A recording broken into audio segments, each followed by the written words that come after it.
I get to play as Firefly. Yeah, there we go. I like what I'm seeing. Quit looking up her skirt. I don't want it. Oh, hey, I should do Firefly pulls on Firefly. Surely, I can just one-tap her, right? Damn, I had to try. I like that she has a sword. Yeah, who'd have thought innocent little Firefly was actually not so innocent? Somebody call an ambulance, but not for Firefly. Probably call an ambience for the planet that she just cleaved in half. Although, like, her little thing before she launched kind of threw a couple of people's theories out the window. Because originally they thought that Sam was the one who picked up Kafka, and they thought that Sam was the first Stellaron hunter, and now people are wondering who the fuck got Kafka in. Is Afka not the first? No, because on her little thing, at least unless they retconned, they may have retconned, but her thing was that when she was brought in, Elio said like you have like the person has to be here and the first person at this time and did this action. You have to try and recruit them to the Stellaron hunters, and if they don't agree, kill them because they're too dangerous to be left alive. And it was Kafka.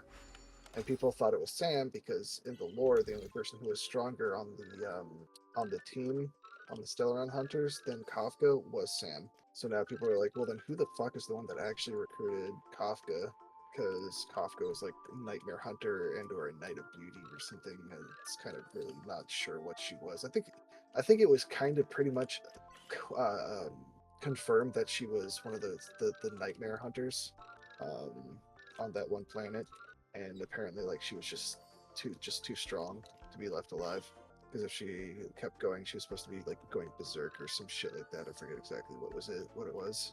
But basically, like, everyone was saying, "Oh well, it's Sam, because Sam is the only one who's stronger than Kafka and could take down Kafka." But then, like, it was shown with Kafka saying, "Oh my," when she saw Firefly floating in the earth after she blew up Glomoth. Now we know now at least that Kafka recruited Sam, but wouldn't Well, Silverwolf so there's a couple of technically be the strongest of them? No. I mean, like lore-wise, not like unit-wise? No. Because of her reality warping powers? No, because there's still a limit to her reality warping powers. Oh, Otherwise, we would have been trapped by Silverwolf a long time ago, and Herta would have been able to pull over like 4 or 5 fast ones that she did. She wouldn't have lost all her stuff to the IPC. Like, she's strong, but she has limits.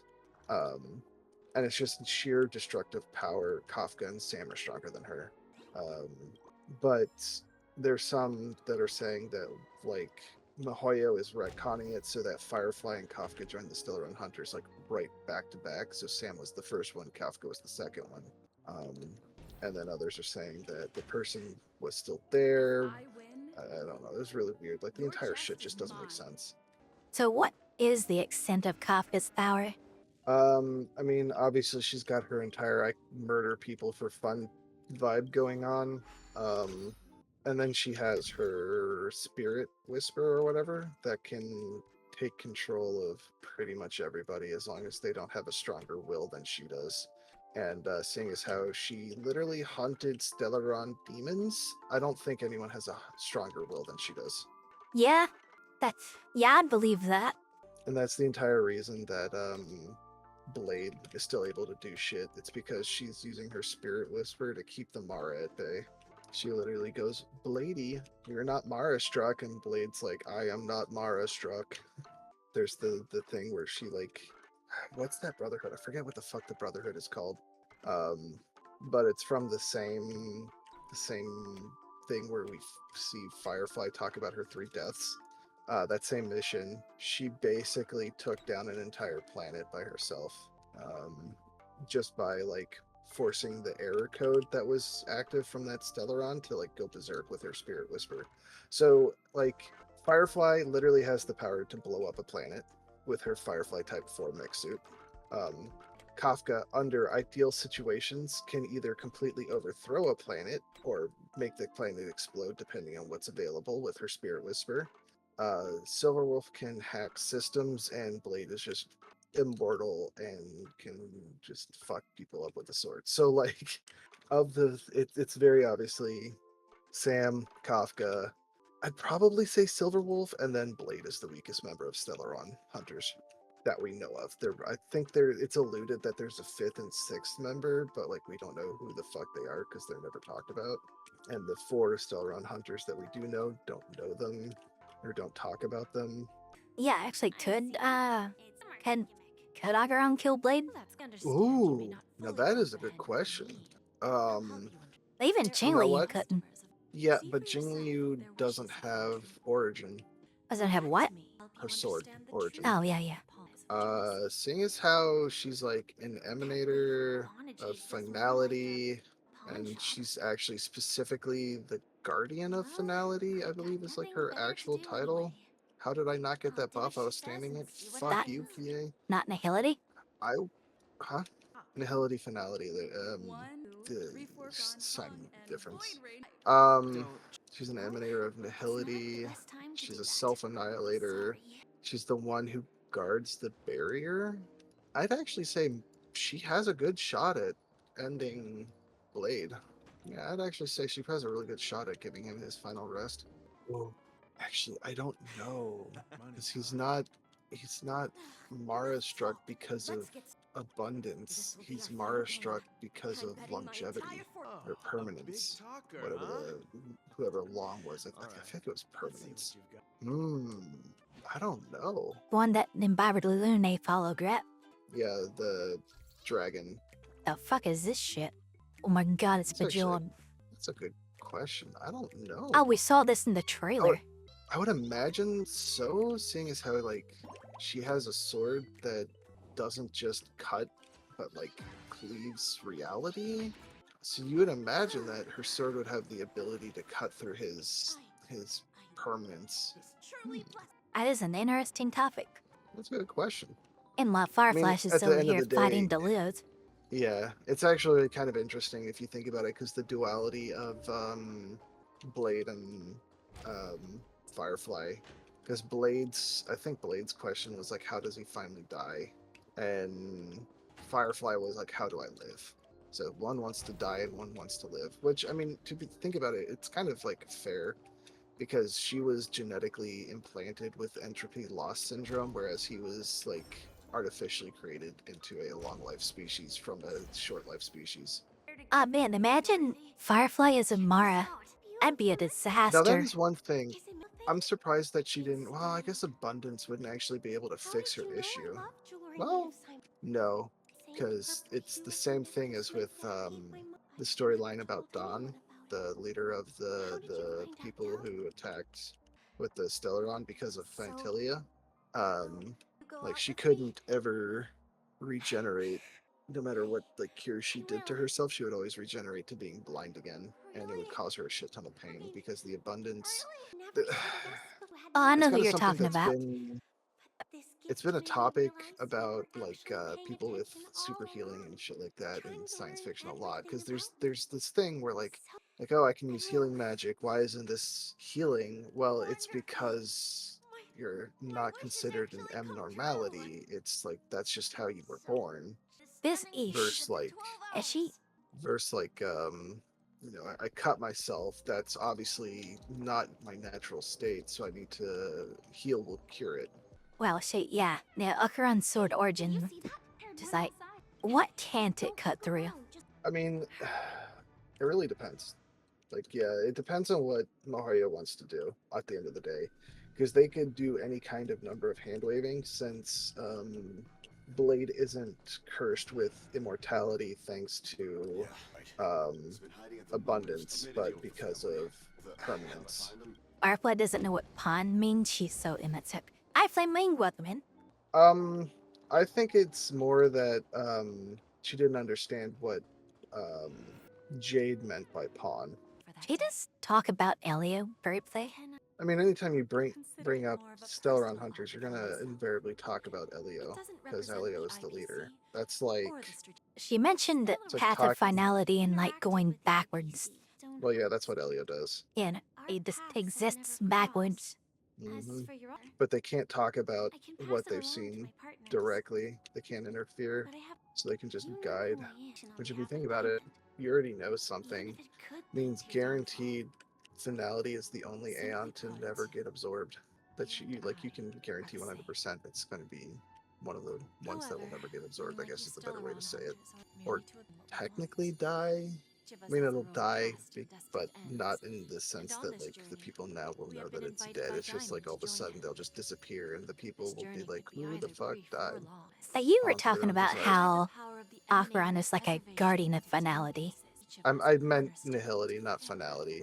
I was going to She's the take that guardian. somewhere because, you know, Well, Kiana was the Hersher of finality, right? okay. And what if in this universe Kiana is the Aeon? A finality? Doubtful. Would be an emanator if we ever see her. I don't know if we'll ever see her, because there wasn't a Kiana in Genshin Impact. I think the way it works is people are theorizing that in Impact the Third, what's her face? May is the May if Kiana was there to temper her and like keep her from going insane. And then the Raiden Shogun is the May that doesn't have Kiana. That just Kiana never existed. And then Acheron is the one that people are thinking that it's the Ron May that watched Kiana die. You say Ron May? Raiden May. Raiden, okay. Just making sure. Did I say Ron May? I might have said Ron May on accident. I meant Raiden May. And a lot of that is because in her little release memento thingy, it was that cousin of Kiana, the male guy, who was voicing the person that was talking to Acheron. So people are thinking that her cousin or the dad, I forget, it's the guy that's related to it. I don't remember Honkai Impact 3rd's lore perfectly. I think it's the dad, now that I think about it. But he's related to Kiana. So people are assuming that Kiana actually existed in this universe, but died because of all the shit that went down in Acheron's homeworld that she was monologuing about. But yeah, so the Stellaron hunters follow finality. They don't follow Kind of. anyone in particular. They're just working with Elion, who follows finality. Elio, not Elion. Yeah, I know what you meant. Look, Helio is the big bad, probably. I don't know about that. No, because Elio's entire thing is he's trying to move the Stellaron hunters in the universe into a conflict with Nanook to save the universe. And Anuk just wants to destroy everything, right? Nanook wants to destroy everything. He is a worse threat than propagation. The only reason propagation was considered a bigger threat was because at the time they were literally fucking everywhere. Oh, they were this swarm, so. Yeah, but like Nanook just wants everything boomed. Well, expect they get Camilla. And Finality's entire thing, yeah, right. Finality's entire thing isn't a desire to do anything. Like a big portion of Finality is like you're not technically allowed to directly interfere with the flow of time, and you're not supposed to directly discuss what you've seen from living backwards. So they, by definition, cannot be the big bad because they're not allowed to have any kind of like will of their own. Does he have to like talk backwards too, just to make sure everyone can understand him? No, no. Like if he's existing depends on backwards how in time, then he can't speak forward by his. Well, no, it'd probably be more like Benjamin Button type deal where he ages backwards. So like he started out old and then going, gonna turn into a protozoa before he dies, where he just becomes an egg in the sperm cell. But it's more that I think it's less like he's actually talking backwards, like some kind of bastardized Yoda, and more just that like he experiences time differently and just talks normally. So like instead of us saying like hello to each other, we have to say goodbye. Oh. Because that's technically the start of the conversation for us is the end of the conversation for him. They would have to say it all backwards. Well, he wouldn't literally say the words backwards like some kind of weird pig Latin, but we would have to have the conversation backwards. They each word in reverse order? Like for reading the script, turn the bottom right? It it wouldn't literally be like, okay, well, the accepted norm for English is left to right, so you're gonna have to read right to left. No, it's literally just like, instead of saying hello, you say goodbye, and then instead of like asking a question, you get the answer, and then you ask the question for the answer. That's how it would be. Yeah, so it's just like one sentence at a time, backwards. Yeah. So instead of like us having a conversation where I would start being like, "Hi Maya, how was your day?" and you'd be like, "Oh, it was shitty. I lost Firefly." It would be, and I'd say, "Oh, that sucks. Bye." It would be, "Bye. Oh, that sucks. It's shitty. I lost Firefly. How was your day? Hi Maya." Like that's how it'd have to go. I tell you, use that. It's the example. It's the first thing that went through my mind. I'm trying to figure out. There's something that feels weird in BDO on my grind, and I'm trying to figure out if it's just because they changed the system, if I forgot a buff or I forgot something. But like my trash is about the same, if not better than normal, so I don't know. It's just it feels weird. So, you remember back in the Laofu, when we were chasing down Kafka, and then Kushwan popped out of nowhere? Like, did the thing with the bullet dodging and redirecting and all that? Hmm. That was cool as fuck, but I have to ask, could Kafka have won that fight? Good question. Like, as strong as Fu is, I guess, is her specific skill set a counter for Kafka? I think her specific skill set, well, I don't know. It really depends because technically Kafka is like a tactical genius, right? But it really depends on how strong the Omniscia truly is. Because if it's something like fooling her, Kafka's fooling herself so that she can fool the Omniscia, then I'm pretty sure the Omniscia has no chance and Fushuan is like at a huge disadvantage. But if it's so strong that the Omniscia actually doesn't just read intentions, but actually reads the future, um, then there's nothing that Kafka can do that Fushuan can't counter. And then there's also the entire like how far into the future can the Omniscia actually read? If the Omniscia can only read like a couple of minutes into the future, um, or if it's like only a couple of seconds, if it's something that like Kafka can simply overwhelm the Omniscia by acting fast enough so that the Fushuan literally just physically does not have enough time to like block Kafka's gun or something. So it really depends. And a lot of this stuff, like, oh, will this person be stronger? Is this person stronger? It's really up to the whims of the writer in these kinds of games. Because I could say that yes, Fushuan would do it because there's nothing that Kafka could do that um what's her face Fushuan couldn't read ahead of time. But in your version of it, she can't read like super fast. Like she can see the future, but if she can't actually plot it out ahead of time, then she can't counter it. So if Kafka doesn't think about what she's doing but just acts on instinct, then the Omniscia can't read it because it can't tell the future because it's like so blurry. Then Fushuan can't react to it in time, and then Kafka would win out on reflexes alone. So like it's really one of those if huge ifs.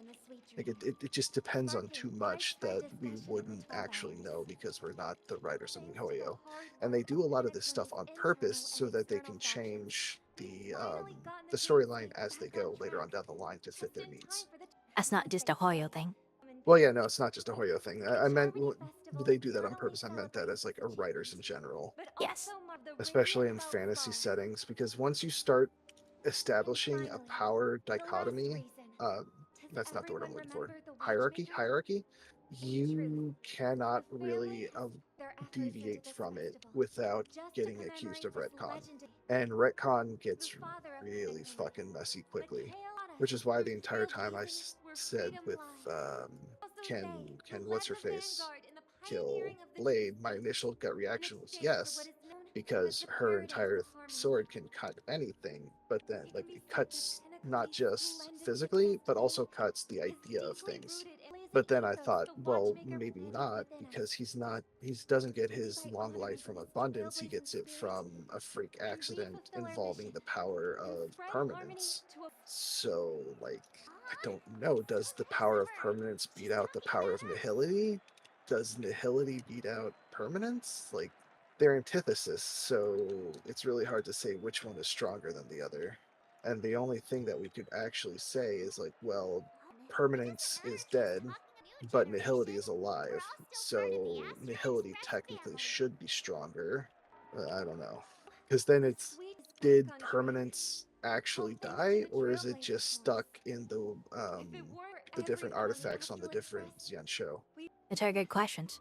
Like there's so much. So like a lot of the things that people, when people ask about the lore and shit, the answer is we don't know. Because there's just enough lore given out that you can make some conjectures. Like technically there might be more Firefly type warriors, more Iron Cavalry, because of the fact that hold on, I gotta organize my thoughts for this and drink some water because my throat's dry as fuck. So the large consideration is that Firefly is the last surviving Iron Cavalry. However, it's inconsistent. There's some incongruities because in one of the relic sets, it talks about Glomoth, about how there was like a massive devastation of a fleet of Glomoth after the planet was destroyed by the swarm. But the Fireflies broke apart the planet after everybody died and all that stuff, and they worked on killing they killed the emanator of propagation. It'll be interesting to see how like Firefly's third and final death is. Hello, Rudy, welcome in. There's a lot of speculation based on that. Well, how powerful is Kafka exactly? Talked about already. Yeah, no, we talked, but like, not her little spirit thing, but like her just straight up powers, like her lightning powers. Well, if you look at the only real thing that we have to like measure against it is that she snuck into that museum or whatever that was filled with IPC guards and absolutely just shat all over them. Like she was fucking Faker in bronze, right? So I would imagine pretty fucking strong. There's no real easy comparison because like everything is pretty subjective in the Star Rail universe. But seeing as how she was a guaranteed Argenti is here too? More than likely she was probably solo, just the way that she acted and talked. And the biggest thing is that she doesn't feel fear. Like that's like actually her greatest strength and also her greatest weakness. And a lot of people just keep forgetting about it. She just cannot feel fear. It's like all of the Stellaron hunters have a can't. She can't fear. Blade can't die. Firefly can't dream. Well, what was Silverwolf's? I don't know. We don't actually know why Silverwolf joined. And we don't know exactly what Kafka's wish was. All we know is that it has something to do with the Trailblazer. I swear, if they end up killing Firefly, forget I'm quitting this game. Hunters are like light and shadow. We walk on different paths, intertwined, moving forward and growing together. If like maybe the end is predestined. Her entire reason for joining the Stellaron Hunters it is not today. And then Elysia's like, nah, you don't die, bitch. Human life is short, just like fireflies to a flame. Oh, she's using her ult. You have an answer in your heart. Always remember, don't leave with any regrets. We have this right, don't we?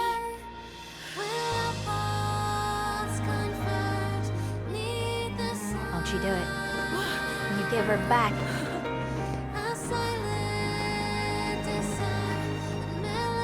It better have just been fucking fireworks. Since you care so much about other people's safety, why don't you go take a closer look?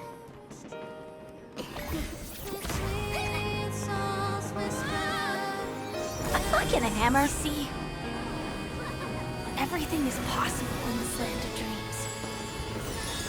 We each came here with our own goals and realized them in unimaginable ways. Regardless if the result was a sweet illusion or a bitter reality. It was an answer we longed for, day and night. So, Why do people choose to slumber? I think it's as you said.